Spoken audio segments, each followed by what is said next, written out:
दोस्तों इस गांव में बड़े ही अजीब रीजन की वजह से 45 डेज के लिए स्ट्रीट लाइट को ऑन ही नहीं किया गया। इंडिया के तमिलनाडु में रॉबी नाम के एक बर्ड ने अंडे दिए थे, लेकिन जहां पे इसने अंडा दिया हुआ था वो पूरे गांव की स्ट्रीट लाइट का मेन स्विच था। उसे ऑन करने पर पूरे गांव में स्ट्रीट लाइट चालू हो जाती है, लेकिन अगर स्ट्रीट लाइट के मेन स्विच को ऑन किया जाता तो अंडों को बहुत ज्यादा खतरा हो सकता था। इसलिए सबने मिलकर डिसाइड किया कि जब तक अंडों में से बच्चे नहीं निकल जाते तब तक वो स्ट्रीट लाइट का स्विच ऑन नहीं करेंगे। और उसके बाद अंडों में से बच्चे निकलने में 45 डेज का टाइम लगा और तब तक उन्होंने स्ट्रीट लाइट चालू ही नहीं की। तो राम निकला रे, देव मानुस निकला। अगर आपका छोटा भाई या बहन है तब आपका ब्लड प्रेशर 5% ज्यादा होगा। अगर आपकी छोटी सिस्टर या छोटा भाई है तब इसके बहुत ज्यादा चांसेस है कि आपका ब्लड प्रेशर 5% बढ़ जाता है। और ऐसा हम नहीं कह रहे, जिनके भी छोटे भाई बहन नहीं होते हैं वो कंपैरेटिवली बहुत ज्यादा शांत स्वभाव के होते हैं और उनको जल्दी गुस्सा भी नहीं आता। दोस्तों बारिश आने पे हम छाते का यूज करते हैं, लेकिन गिलहरी बारिश से बहुत ही अमेजिंग तरीके से बचती है। बारिश में गिलहरी अपनी टेल को कुछ इस तरीके से अपने ऊपर रख लेती है, बिल्कुल एक अम्ब्रेला की तरह।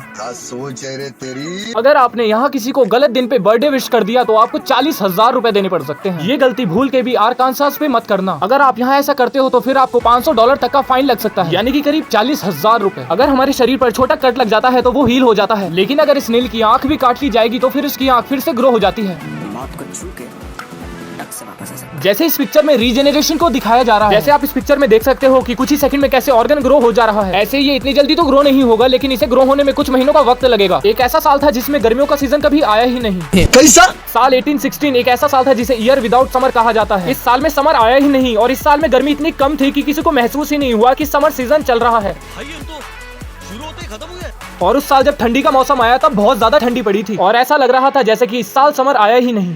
दोस्तों बुर्ज खलीफा को बनाना जितना मुश्किल था उतना ही मुश्किल था उसके टॉप पर पानी पहुंचाना। वैसे तो बुर्ज खलीफा में पावरफुल मोटर्स और बहुत ज्यादा मजबूत पाइप्स का इस्तेमाल किया गया है, लेकिन फिर भी टॉप तक ऐसे ही पानी को भेजा जाएगा तो यकीनन मोटर और पाइप दोनों ब्लास्ट कर जाएंगे। और इसीलिए पानी को ऊपर भेजने के लिए बुर्ज खलीफा में मल्टीपल टैंक्स लगाए गए हैं और हर कुछ फ्लोर के बाद टैंक्स आते हैं जिनमें पानी भरता है और फिर एक दूसरे मोटर के जरिए उस पानी को ऊपर तक भेजा जाता है, जो कि दूसरे टैंक तक जाता है और ऐसे ही ये टॉप तक पहुंचता है और फिर हर एक घर में जाता है। 2 मिनट में बनने वाली मैगी सबको अच्छी लगती है, लेकिन भाई आज तक मैगी कभी 2 मिनट में बनी ही नहीं। ऐसे में आप सोच रहे होंगे कि भाई कंपनी तो गलत मार्केटिंग करती है, पर ऐसा नहीं है। कंपनी लिखती तो है कि मैगी 2 मिनट में बन जाएगी, लेकिन उनका असली मतलब ये होता है कि पानी बॉयल होने के बाद मैगी को बनने में 2 मिनट ही लगेंगे। और सच में पानी के बॉयल होने के बाद 2 मिनट ही लगते हैं, लेकिन पानी को बॉयल होने में 5-6 मिनट लग जाते हैं और इसीलिए मैगी को बनाने में 10 से 15 मिनट लग जाते हैं। दोस्तों अब टेस्ला का साइबर ट्रक इंडिया में बनेगा। भाई मजाक कर रहा हूँ, पर ये वाला साइबर ट्रक इंडिया में इंपोर्ट कराया गया है, लेकिन आप देख सकते हो कि फोटोज और वीडियोस में ये जितना दिखाया जाता है उससे ये बहुत बड़ा है। और साइड में ये स्विफ्ट कितनी छोटी लग रही है इसके सामने। आपके साथ ये जरूर हुआ होगा कि जब भी आप कोई फनी इंसिडेंट किसी को बताने जाते हो तो तब आप और भी ज्यादा जोर से हंसने लगते हो और किसी चीज को बार बार सोचने से हमें हंसी आती है। और पूरी दुनिया में लगभग 90% लोगों के साथ में ऐसा ही होता है और 10% ऐसे भी लोग हैं जो कि फनी बात को किसी को बता भी देते हैं, वो भी बिना हंसे। एक सर्वे में पता चला कि अगर आप 7 से 8 साल की बीच की एज में हो और तब आप कोई नई लैंग्वेज सीखने का ट्राई करते हो तो आप मैक्सिमम लैंग्वेजेस सीख सकते हो, वो भी आसानी से। इस उम्र के बाद किसी भी लैंग्वेज को सीखना मुश्किल हो जाता है और उससे पहले इतनी समझ नहीं होती कि इतनी सारी लैंग्वेजेस को याद कर सकें। आपने हमेशा एवोल्यूशन के बारे में सुना होगा, तो ये वीडियो आपको व्हेल का एवोल्यूशन बहुत अच्छे से दिखाता है। एक तरफ सब जानवर पानी से इवॉल्व होकर लैंड पर आए, लेकिन व्हेल लैंड से पानी में चली गई। इसका रीजन खाने से रिलेटेड था। और फिर देखो कि व्हेल की बॉडी कैसे धीरे धीरे चेंज होती गई।